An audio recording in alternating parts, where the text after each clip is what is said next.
Good morning guys, it's Kira and welcome to another vlog. Today is Thursday the 30th of July, which means that it is almost August, which is just wild to say.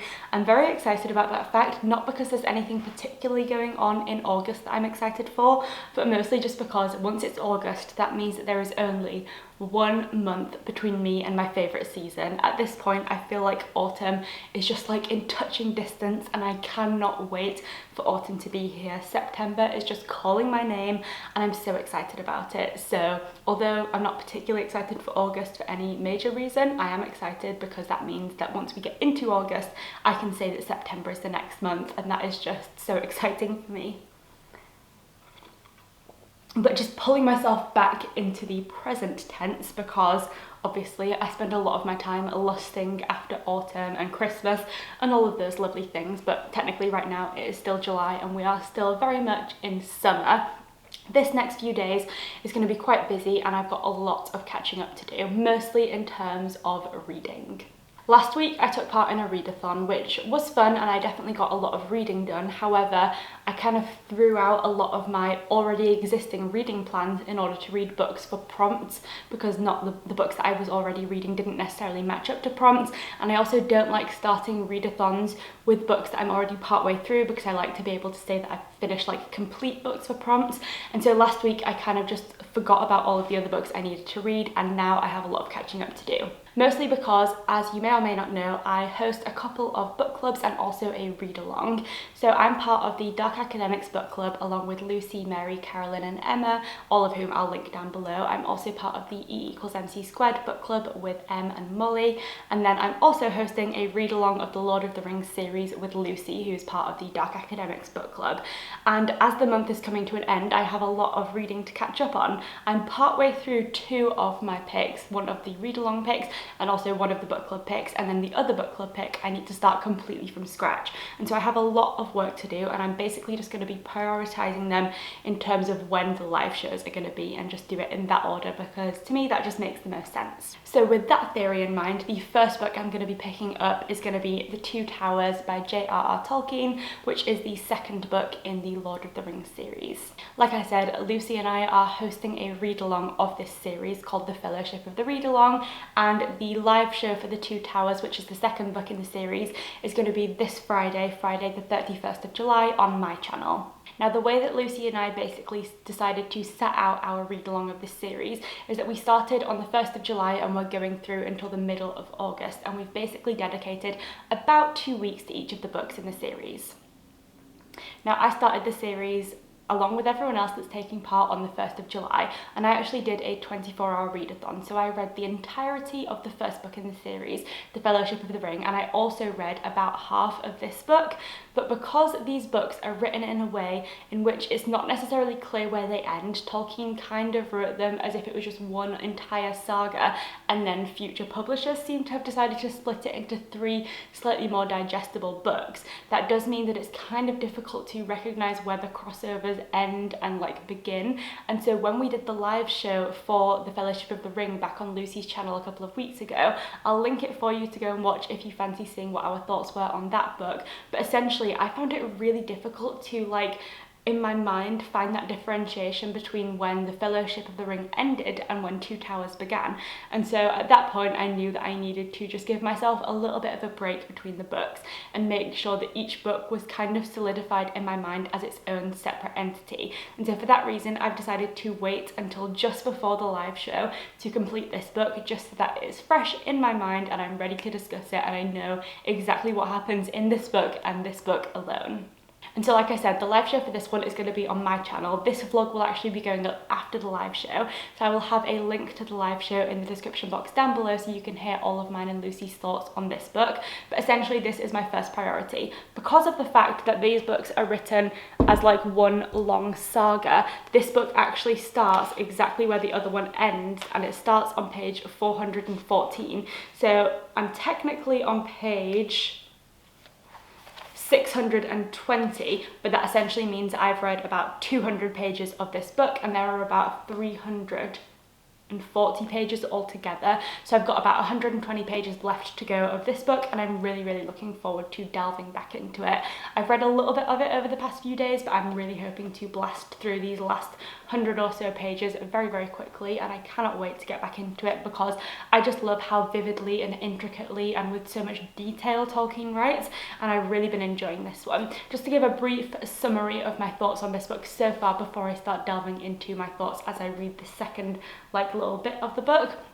Essentially, this one feels very different to The Fellowship of the Ring in the sense that The Fellowship of the Ring feels like a group of friends on this saga and adventure together, and by the time that we get into the Two Towers, things take a darker turn quite quickly, and this group of friends is very quickly disbanded. And so instead of having this one united story, instead we have groups of people all on their own journeys which are converging and have a similar end goal in mind, but have taken slightly different paths, and so it starts to feel a little bit more separate. So at this point in the book, it's taken pretty much 200 pages of the Two Towers before we actually get really an insight into Frodo and his journey, which felt really interesting because obviously Frodo is the primary character of the first book. Well, he's the primary character in general, but he is kind of the lead of the Fellowship of the Ring, and so it's interesting that in this one we kind of had to rely on lots of other characters to lead us along our story because Frodo wasn't with them anymore. So that is kind of where I'm at right now, and I'm just about to continue on with my lovely morning cup of tea and do some reading. I'm going out for coffee and a walk with my mum and my sister in about an hour or so, so I'm going to see how much reading I can do before then.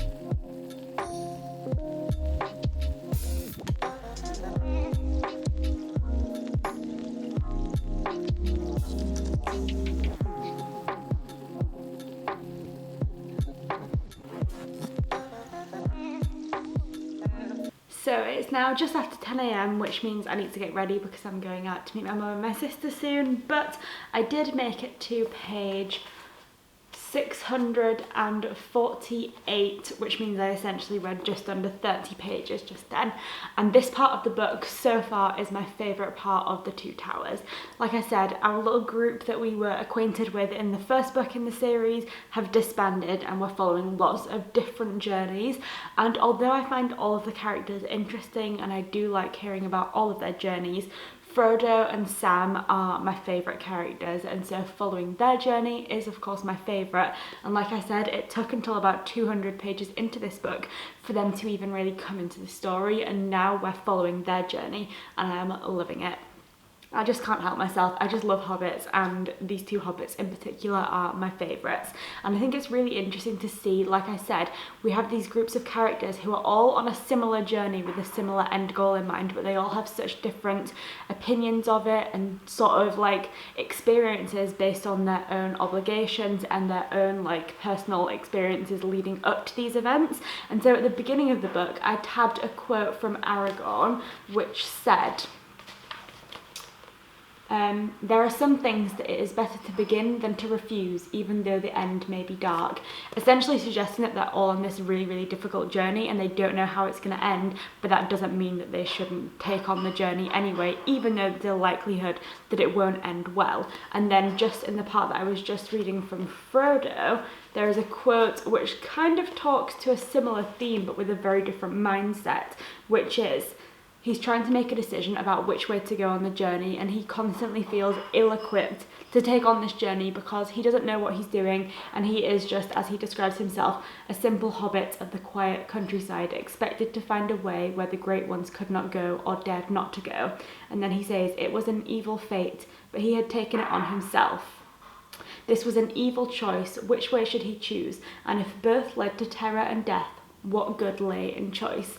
And this kind of, I guess, speaks to that same theme as what Aragorn talked about. You don't know how it's going to go and you should just take on the journey anyway, and Frodo has done that in a very brave way by taking on the burden of trying to get rid of the ring, and yet he's also in a very different predicament and different situation to Aragorn was at the beginning of this book, and a lot of the burden does come to Frodo himself. And so he of course feels at this point that what is the point in choice, because whichever way it goes he can't see any way for it to end well for him, and yet he feels again that he must just still continue. And so it's really interesting to see that theme kind of going through with the theme of fate and choice and all of that stuff, and it's really, really interesting. And I'm particularly loving this section with Frodo and Sam because I think the weight of their journey is causing a lot of interesting character traits to come up, and Sam in particular is noticing some things from Frodo, who's starting to take on the position of being a leader, which is something that he didn't necessarily see in him before. And so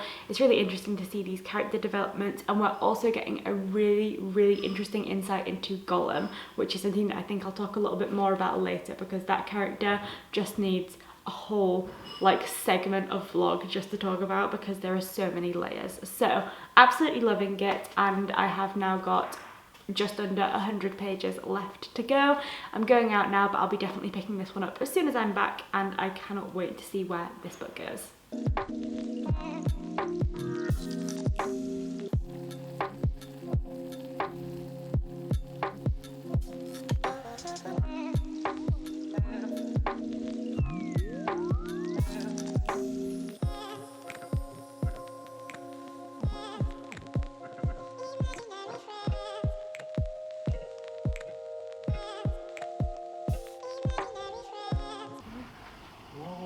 Whoa, whoa, whoa, whoa.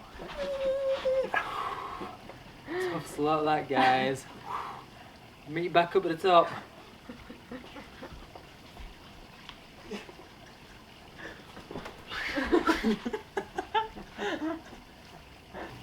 So I'm hoping to be able to do quite a bit more reading this evening, and my ideal situation would be to finish The Two Towers tonight. However, right now I'm actually just heading out to do something really exciting, which is I'm going to be teaching my first yoga class in person, which I'm just so excited about, but also kind of terrified. Essentially, up until last Saturday, studios and gyms in the UK were closed, so of course the only types of yoga classes I could teach were online, but they're now open, and I'm teaching my first one at a brand new studio that's opening around the corner from where I live, and I'm so excited. I'm teaching HIIT yoga, which is a little bit scary because I've never taught that style before, but equally I'm very excited, and it's going to be so nice to be in a studio.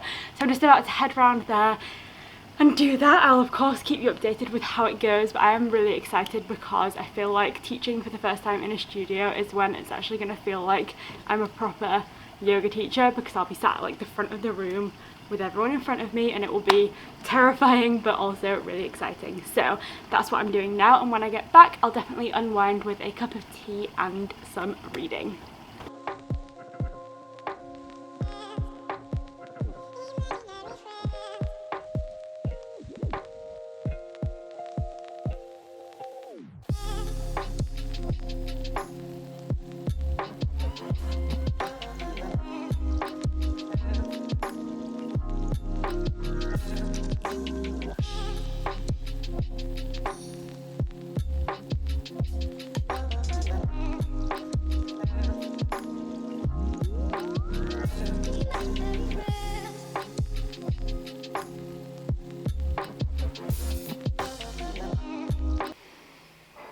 Well, it is now Friday morning. The yoga class that I taught yesterday evening went really well. It was my first ever in-person yoga class and I loved it. So I can't wait to be back in studios more regularly because it was just so nice. And although I do like teaching online, there's just something a bit different about teaching in person and being in a room with people, and it was so amazing. So I'm really glad to have done that. But like I said, it's Friday morning and I just finished up with my read of The Two Towers, and oh my god, the only word I can think to describe this book, and in particular the ending, is just whoa, because it was such a surprise and such an unexpected ending for me, and I am now excited but also very nervous to go into the third book in the series, Return of the King, because I have no idea what's going to happen and I am very nervous for a lot of the characters. Obviously this is the second book in the series, and on the whole I do have to say that I think I preferred The Fellowship of the Ring. I found that entire book to be so captivating, so immersive, and I was just so compelled by the entirety of that story, whereas I did find the first half of this book to be a little bit harder to get into. Each of the books that I've read so far have been split into two parts. So in The Fellowship of the Ring we have books 1 and 2, and in this book we had books 3 and 4. And I think of all 4 of those parts of the story that I've read so far, book 3 has been the hardest for me to get into, and it just didn't feel quite as captivating. There were some really interesting characters and we got introduced to some new ideas, but on the whole I just didn't find it as captivating and as compelling as the other parts, whereas as soon as we got into book 4, oh my god, I was just so like pulled into the story again. It was a part that was focusing pretty much solely on Frodo and Sam, their journey and their sort of attempt to fulfill their task, and I find them to just be the most amazing characters. They're definitely my favourites, and therefore I just find their parts of the story the most compelling. And so on the whole it was still an incredible book, definitely a 5-star read for sure, because Tolkien just writes the most like detailed and complex stories and they are incredible, but I don't think this one was quite as good as The Fellowship of the Ring, just for me and what I prefer. But by the end of the book it was getting back to that level, and so I'm really excited to see where Return of the King picks up from. I also remember that I mentioned I was going to talk a little bit about Gollum because he is a very, very interesting character, and I kind of wanted to wait and see everything that happened with Gollum in this book before I like dived into all of my thoughts. But Gollum is just such an interesting character, particularly because I went into this series having never read the Lord of the Ring books and also never having watched the films. So the only bit of Lord of the Rings that I really was aware of was Gollum, because Gollum is just such a notorious character. And so I just had this image in my mind of the Gollum from the films, and of course just the classic My Precious stuff. And so I went into these books expecting Gollum to be this very just like classic villainous, creepy, weird character, which is definitely true, but there's also so many more layers to the character that I really didn't anticipate, and therefore they make it really hard to determine as a reader how you feel about the character. This primarily comes down to the fact that for me, Gollum is actually kind of split in two. We have Gollum as he is in the present tense, and then we have this knowledge of who he was before as this character Sméagol, and then we see this constant internal turmoil within Gollum as a character as he fights between his past self and his present self, both of which are guided by their love for and obsession with the precious or the ring. But we see this really interesting internal conflict as he really can't decide what he wants to do, and that conflict makes it really difficult to view him just as a villain. And instead I think I at least have come away from this book feeling like you are kind of disgusted, repulsed, and just like a bit put off by his character naturally, because he's so just like a shell of a person. But then there's also an element of you that views him as a very pitiable character and one that you really sympathize with because of the fact that he has just become so overtaken by his obsession with and desire to own the ring. And so Gollum was a character that I didn't expect to have these sort of like conflicted feelings about, but he is really, really interesting. And that is all I'm going to say about the Two Towers for now, I think. Like I said, I've got a live show for this book going up on my channel tonight that will already be up once this vlog goes live, so you can go and check that out. That will be filled with all kinds of spoilers, so I've kind of kept my thoughts here spoiler free, but if you want to hear in-depth thoughts with spoilers and everything, definitely go and check out that live show. But like I said, this is a weekend where I need to be catching up on lots of books, so one down, and the next book I'm going to be picking up is for the E=MC² book club. The live show for that book club is also this weekend. It's over on Molly's channel on Sunday, and the book that Molly picked this month is Followers by Megan Angelo. I know absolutely nothing about this book aside from what Molly has said about it essentially, which is that we have this young girl. It's set in 2051, so it's like futuristic. I think it might be like thrillery or dystopian style, and essentially she finds out something about her past that her mother has been keeping from her, and that is what the book surrounds. So I'm really excited to get into this one, but I'm absolutely starving, so I'm going to go make some brunch and then probably do some reading later on this afternoon. Hey darling, can I I tell you what's been on my mind? Sick and tired of the 9 to 5 in the city light. Hey darling, we could get out of town, see the beautiful world around, wanna see it now. Pack our bags and get in that car, leave a little note and we'll drive real far. Let's get out, we can leave this city, let's drive to the open air. Yeah, the countryside is so pretty, with the wind blowing in your hair. We can look back someday, baby, don't you understand that we only get one life? I wanna make it count, honey, come on now and take my hand. Hey darling, I love it when it's me and you, on the road with a couple of tunes in a car for two. Hey darling, you know we're gonna have a really good time. So it's now Saturday morning, and so far I feel like I'm having a really productive day, mostly just because I woke up at like 6:30, which is really nice. I feel like I'm always a morning person. Usually the latest I'd ever sleep in would be like 8 a.m, but throughout lockdown, gradually the like 5 a.m starts that I was used to back when I was at work sort of slipped away, and I was getting up more around 7:30, 8ish every day, whereas now I feel like I'm back at work and starting to get back into that early morning routine. So even though it's Saturday, I woke up at 6:30 and just felt so good, and I used that time to do a little bit of prep for a yoga class because I just taught an online power flow class, which was so much fun. Power flow is just my favorite to go to as a yoga student, but also now I love teaching it because it's just so energetic and sweaty, and you just feel like you've had a great workout, but you at the same time feel really chilled out because it's yoga. So I loved that, prepped for that this morning, just taught it, and it went really well. And now I'm actually just at another yoga studio. I needed to come and pick something up, but I need to wait until the class that they've got going on currently is over at about 10:30. So to keep up my productivity and make sure that I'm not just like sitting in the car scrolling on Instagram, which I could easily do, I'm gonna do a little bit more reading of Followers. I started this book last night and I read just under 50 pages, and so far I'm not loving it. I'm not gonna lie, I'm not really vibing with this book. I'm not 100% sure what's going on. We have a past timeline set in 2015 and a present timeline, although it's technically the future for us, which is set in 2051.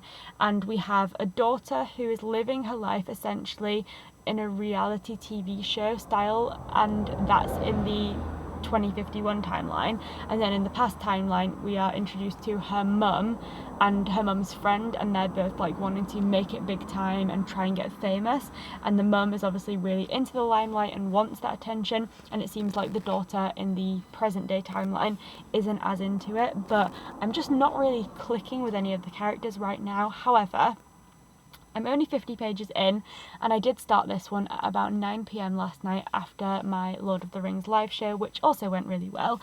And I'm not really an evening person, as I just said. I'm usually very much a morning person, and I like to get things done early, and so I don't find myself doing a lot of reading in evenings. And so I feel like potentially it might have just been that I was tired and didn't really get into it. So I'm giving it, you know, a proper chance today, and I need to try and read pretty much all of it today. So we'll see how I feel, and I'll keep you updated. But for now, I'm not loving it.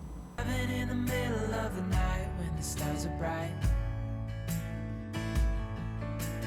pack our bags and get in that car, leave a little note and we'll drive real far. Let's get out, we can leave this city, let's drive to the open air. Yeah, the countryside is so pretty, with the wind blowing in your hair. We can look back someday, baby, don't you understand that we only get one life? I wanna make it count.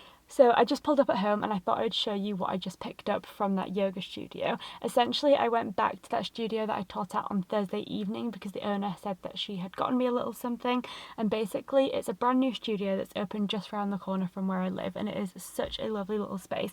So I'm really excited that I have a yoga studio now that's so close to my house. But essentially for the opening week, the owner decided to get lots of teachers in, me included, and essentially all of the proceeds from this opening week have gone to charity. So the owner just decided to give all of us teachers a little gift. So she made us some little wax melts and gave us like a little tea light burner. So she'd made them herself out of like essential oils, and they smell so good.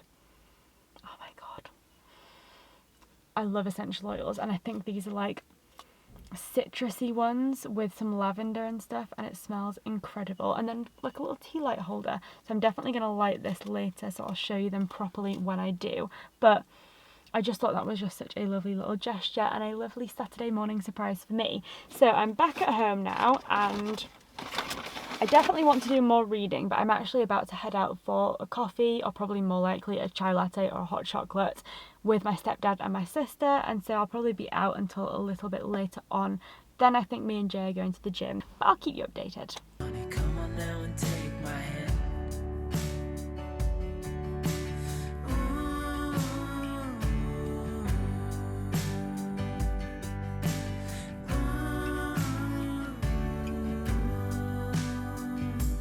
Let's get out. So it is now about 8:30 in the evening, and Jay and I just watched the Eurovision film. I watched it a couple of weeks ago with my mum and my sister, and I loved it, so I wanted Jay to watch it, and honestly I am just obsessed with that film. So I did take a little bit of a break from reading, but I am now finally making some progress on Followers.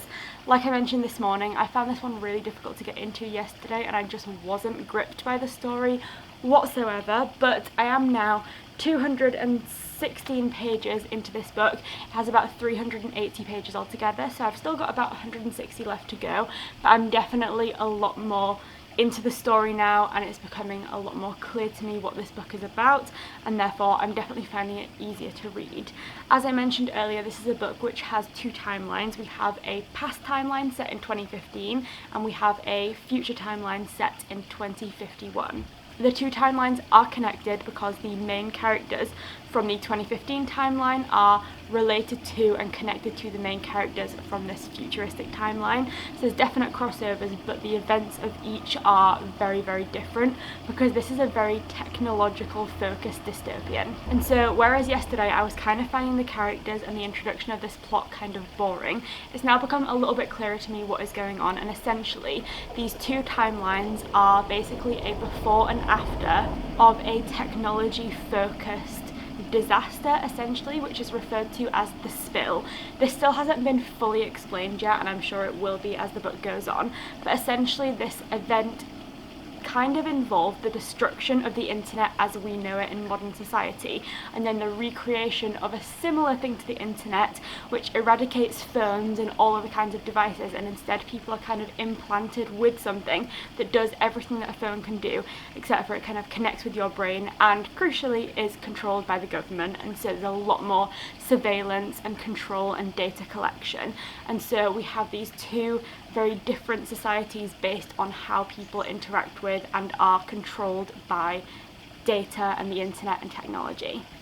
So that is a really, really interesting, and what I'm finding that I'm enjoying more is the 2051 timeline, because this timeline deals a lot with how the government and how corporations have adapted to and created this new style of internet, and essentially this kind of works on a reality TV style basis where people from the like higher classes in society are essentially broadcast to the rest of the world, and they have followers and they get sponsorship deals and all of that kind of stuff. And this is a book which really deals with the concept of follower culture and how the characters respond to that and how it impacts their lives. And so I'm definitely enjoying the book more than I was yesterday. I'm still not sure that I love it as such, but it's really interesting, and I feel like I'm a person who really enjoys dual timeline books because I do think they're really interesting. However, it can be disappointing when you get a book like this one where one of the timelines is significantly more interesting to you than the other one, because at least in my case I then end up resenting the timeline that's just not quite as interesting. And so in this case I'm really enjoying that futuristic one, but the past isn't quite as intriguing to me. But nevertheless, I'm getting closer to the end and enjoying it a little bit more now than I was yesterday. I do need to take a little bit of a break from reading in order to edit a video to go up tomorrow, and I'm not sure how much more reading I'll be doing tonight just because I'm up early again tomorrow morning to teach a yoga class. So if I can fit in some more reading tonight, I'll definitely try, but if not, it might be a scramble tomorrow to try and finish it before the live show. But I definitely will, because I am now enjoying it a lot more than I was. It's now Sunday morning and I'm pleased to report that I do now have less than 100 pages of this book left to go. I have got quite a busy Sunday ahead of me. I already mentioned I taught a yoga class this morning, which was really nice. I've been and done the weekly food shop, so that's good to have that out of the way. I'm about to go and meet my dad and my brother for a coffee, and then straight after that I'm going out for lunch with a couple of friends. So I've got myself a very, very busy day ahead. However, the live show for this book isn't until 8 p.m. tonight. I assume I'm going to get home from all of my little meetings no later than like 4 p.m, so I should have plenty of time to finish off this book. This is a book which has definitely become better and more interesting as I've gotten further through the book. I still don't love it, I'm not gonna lie. It's not like something that I think I'm gonna be spending a lot of time thinking about after I finish this one, but it's not terrible either. It's just one of those books where, at least for me, I know there's nothing particularly wrong with it, but it's just not really speaking to me and I'm just not obsessed with it. But it is definitely interesting, and I think maybe the one thing that's making it a little harder to get into is that it's very, very busy. I'll talk a little bit more about this later when I've read some more and see how it goes, but there are a lot of layers, a lot of different characters, multiple perspectives, and obviously 2 timelines, and I think, for me at least, the book has maybe tried to do too many things and therefore they're not all being done justice, if that makes sense. So it's very busy, but I'm about to head out. I'm very busy as well, so I guess I can't judge the book for being too busy. But anyway, about to go out for coffee and then I'll catch up with you later when I'm back and doing some more reading. Can leave this city, let's drive to the open air. Yeah, the countryside is so pretty, with the wind blowing in your... So I've just had a little surprise delivery, which I think has come from the lovely Molly, and I thought I'd do a little unboxing here. I love opening Amazon packages.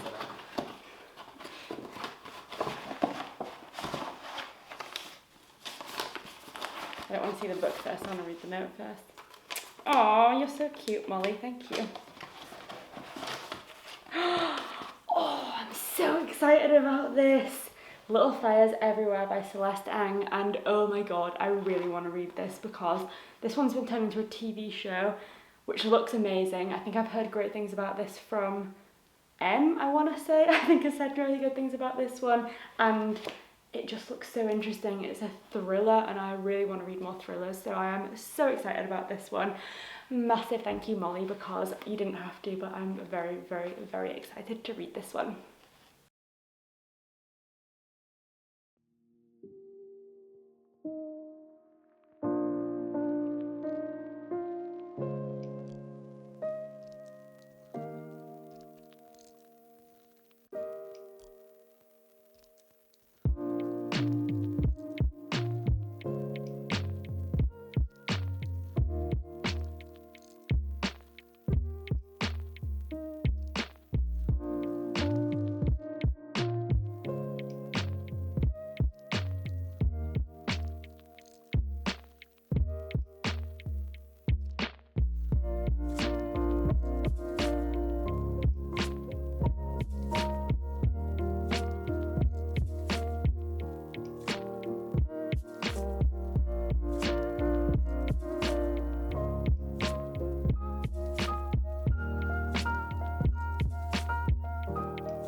That place that I went for lunch was so nice. First up, it was just nice to be out at a restaurant because it was my first time going out for like a proper meal since lockdown. I've obviously been out to lots and lots of cafes, as you've seen in my vlogs, but haven't been out to a restaurant until today, and it was amazing. It's called Bundobust, and it is a fully vegetarian Indian street food restaurant, and they have loads of vegan options as well. But as it's street food, you kind of pick like a few little options, and it's just like a really nice way to taste loads of different things, and it was absolutely delicious. So that was a really fun and a perfect Sunday lunch, if you ask me. I've been home for a little while now, and I've just finished up reading Followers, thank God. I have to say, this was not my favourite reading experience that I've had lately, so I'm quite glad to be done. It wasn't terrible by any means, it was just one of those books that just didn't feel like my kind of book, and there was just something about the reading experience that just felt a little bit lacking, like there was just something missing from the story. For me, that's not to say that other people wouldn't like it, it just wasn't necessarily what I wanted. And I think the main thing that was maybe like not quite right in this book for my liking was just the fact that I think it tried to do too many things, and it just tried to juggle too many different things all at once, and then it left me feeling like none of them were really executed to their full potential. I liked the fact that this book had two different timelines because I feel like that gave an interesting context, and these timelines were of course split between one major event that kind of changed the shaping of the future and of the world, and we have like this before and seeing what led up to the event, and then after, and that was certainly really interesting. But I think there were just too many ideas and themes thrown into this book, which meant that a lot of the characters, in my opinion, just didn't feel fully developed, and they kind of felt like characters. They didn't feel like real people, if you know what I mean. And obviously they are characters, but I feel like a good book really makes you feel like you're reading about people, and they just feel like not flat, and I felt like some of the characters in this book just did feel a little bit flat. It obviously deals with technology a lot. It deals with how reliant people were on technology, how technology has the power to hold a lot over you, because this book really deals with the theme of people kind of being outed in the sense of their secrets that were hidden in data and technology being revealed to the world out of their control, and that was certainly interesting. There's also the theme of followers, follower culture, and whether or not having followers can really make you happy, and I definitely found those to be interesting conversations, but I feel like they kind of really cropped up towards the end of the book when the true sort of like explanation of the spill, this major technological event, really sort of got explained, and before then you were kind of just sort of wondering what exactly was going on. But then aside from that, you also had these ideas of people being long-term affected by their use of technology, which I don't think was fully explained. You had characters having sort of breakdowns and things that again wasn't fully explained, and there were just parts of people's characters that I think were kind of thrown in for a bit of shock value but then not really developed, so you just kind of felt like it didn't make any sense. And so I just feel like my thoughts on this book are mixed. I'm probably going to give it 2.5 or 3 stars. It was fine, I didn't hate it, but I just felt like there was something missing, and the characters, the development of the storylines felt a little bit flat. I felt like they could have done more. Well, like it could have just picked one of those things, but it just maybe focused a little bit more in depth on one of the themes and just went with it. It might have been a more interesting book, but I think it was too spread out across too many characters and too many ideas that just left me feeling like the book didn't fully explore any of the themes that it set out to. Like I said, just my opinion, not to say that other people wouldn't like it, but for me it wasn't like a great reading experience. Definitely interested to talk about this one on the live show tonight on Molly's channel, because I feel like it's going to be really interesting to see what Molly and Em thought of the book as well, and see whether they had similar experiences to me. Like I said, that's going on Molly's channel and it will be up before this vlog, so I'll link the link to the live show if you want to go and check it out and see what we thought of the book. But yeah, for now I have a little bit of time until the live show, so I think I'm going to make myself a cup of tea and catch up on some booktube and then get ready for the live show. But I think as it is Sunday evening, I will bring this vlog to an end here. So thank you so much for watching. I really hope you enjoyed hearing my thoughts on both Followers and the Two Towers, and like I said, the links to both of those live shows will be down below. Thanks so much for watching, and I'll see you next time.